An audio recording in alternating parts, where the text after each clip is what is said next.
She should want sex, otherwise I don't want to do it. What are your thoughts? Hi, my name is Martha. I'm a clinical sexologist with a doctorate in human sexuality. I'm also a relationship coach, and I'm from Eros Coaching. That's eroscoaching.com. So in this email that I got, this person who is in the partner relationship has a partner who may not want sex.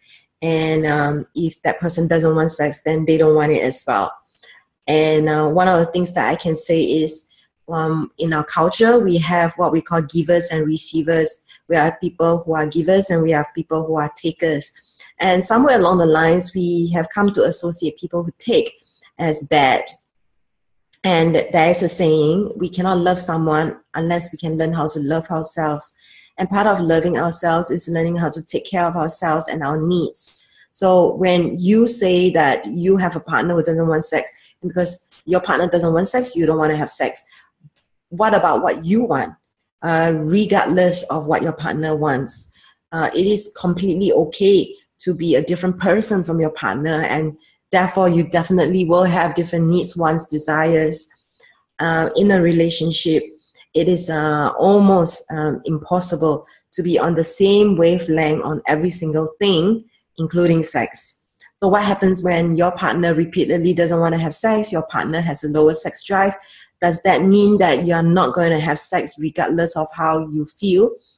Does it mean that your needs, wants, desires are not as important as your partner's needs, wants, desires? And what is going to happen on the long term, on the long run, if this persists, where your partner doesn't want it? Okay, then you just dismiss, deny, repress, suppress your sexual desires. Can you begin to see this can be a recipe for disaster? So down the road, it is important to be able to articulate your needs, wants, desires, to know that being able to speak up for yourself is healthy.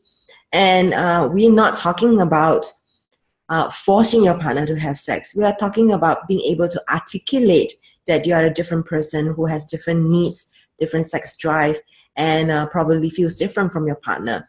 And if your partner feels differently from you, just stating where you're at and how you're feeling does not mean that you're going to force your partner to have sex. So that's a completely different issue that we're talking about. Associating her lack of want with you not wanting is not true. She doesn't want something, it doesn't mean that you don't want that thing. And so it's important to know that you are different people, to know that you have your own set of needs, wants, and desires, and to be okay with that. Articulating what you need and want will make it more likely to happen. And your partner might probably feel, well, I'm actually more like a 50-50. And if the person is on the fence, there is a possibility that the person would be open to different forms of being sexual.